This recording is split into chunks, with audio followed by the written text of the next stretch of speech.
nothing better than having a whiskey and making a YouTube video. As you can see, I'm sweating. It's really, really hot in here.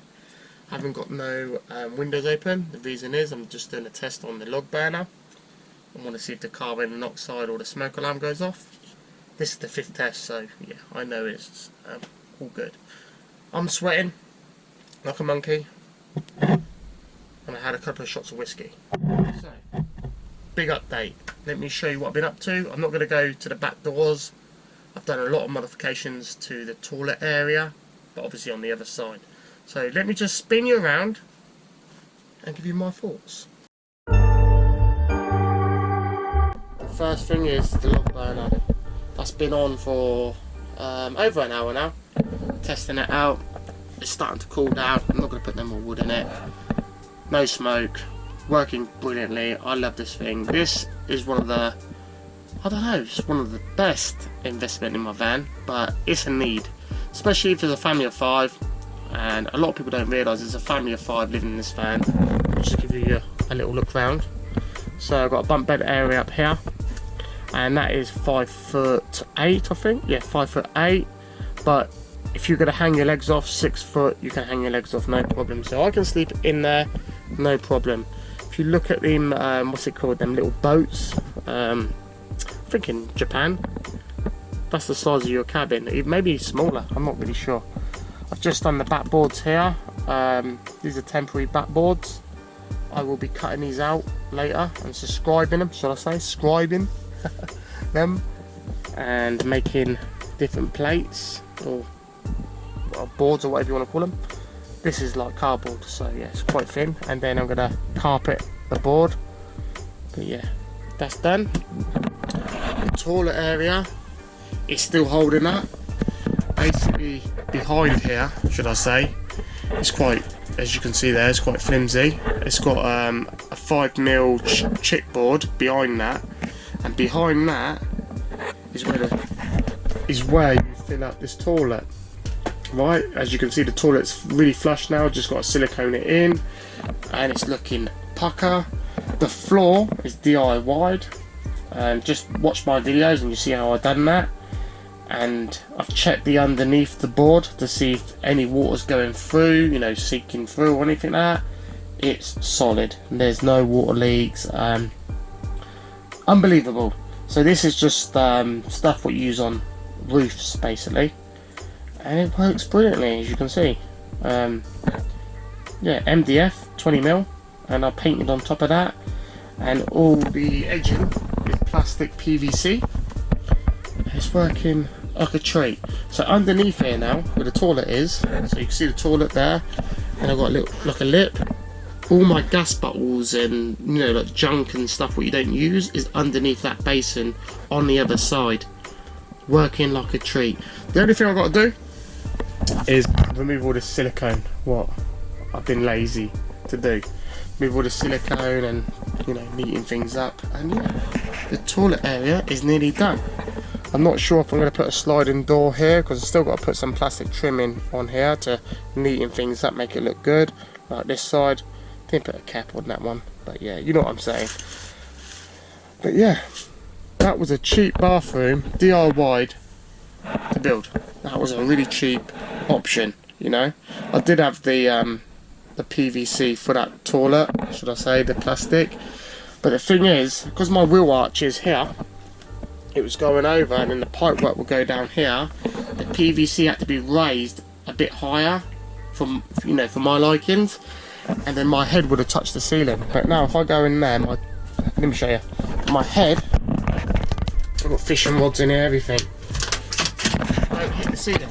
As you can see there, look how much fuel I've got. If I step up on that, or the toilet obviously, that was the distance, my head would be touching the ceiling. That's the reason I done it like this. So that's nearly on the ground floor. It's about, I don't know, an inch from the ground floor. If you drill straight down, then yeah, you get away with it. But I couldn't drill straight down with the plastic PVC, because I'd be going into the wheel arch of the wheel. That's the reason I done it like that. It depends how you design your van, if you know what I mean. You've got to realise there's a footwell, not a footwell, a wheel brace there what holds your spare wheel underneath the van. every van's different, so yeah, you just gotta plan what you're drilling out in the van, to be honest. Yeah, just plan it out before you drill, and don't put your structure up before you look underneath the van. Right, another little mistake, well, not a mistake, these cabinets here, obviously I've built already, I've just got to glue them down a bit more, but this was just temporary, these boards, right? These are just temporary boards in the van to keep stuff in when I'm not driving. As you can see, look at that, it's bowed out, they're actually bowed, look. They're offcuts, they're all offcuts, but good wood, you know. They're bowed out from the heat, the coldness. Look at that. They're bowed out, but I've got some tips so I can pull them in and then tighten them. But I don't know. I'm going to take these off because they were temporary. I'm going to take them off because, yeah, they were temporary boards, as you can see there. That's from the heat, from maybe the log burner. The good weather we've been having and stuff like that. As you can see there, that's a no-no. So yeah, if I put some clips on them and put them back, they will bow back, because they started to bow back, they were really bad. This one needs trimming down, as you can see, it's warped.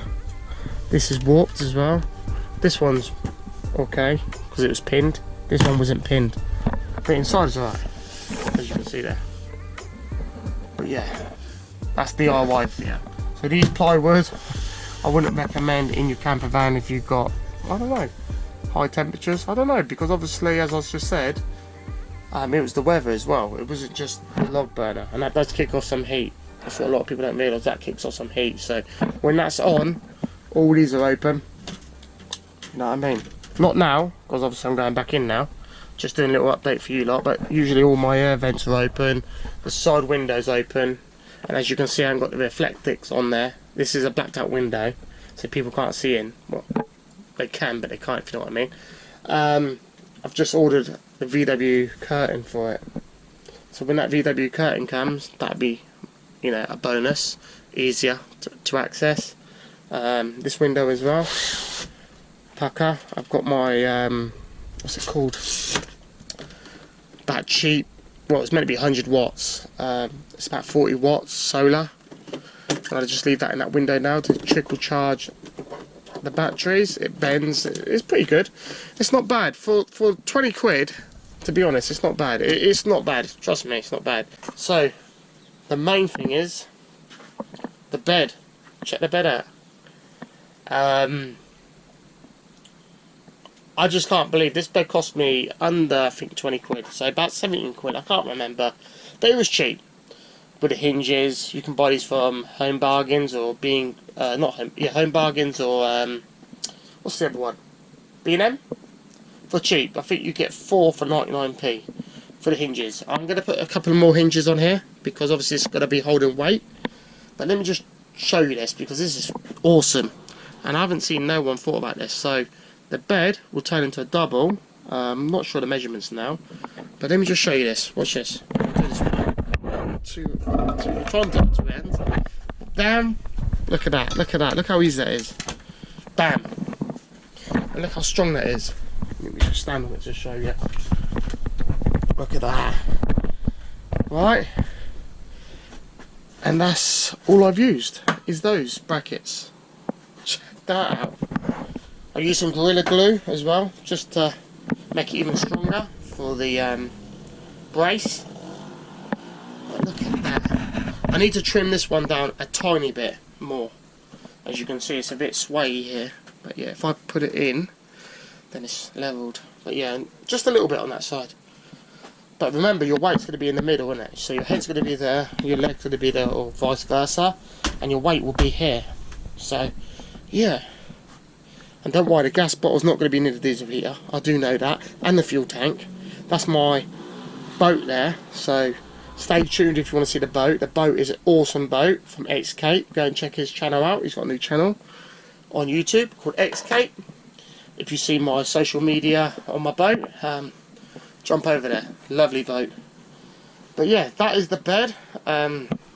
Quite happy with that.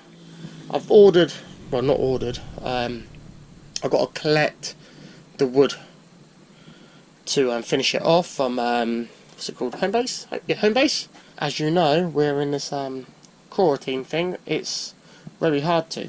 So the only thing you got to do is hold down this. I can't remember which way it is now. That's it. You just clip it. Bam! Look at that. Look at that. And this one. Look at that. Bam.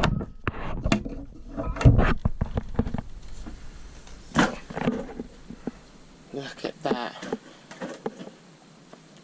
So all I've got to do now is sheet it up the top, sheet it here, and it look like a normal bed.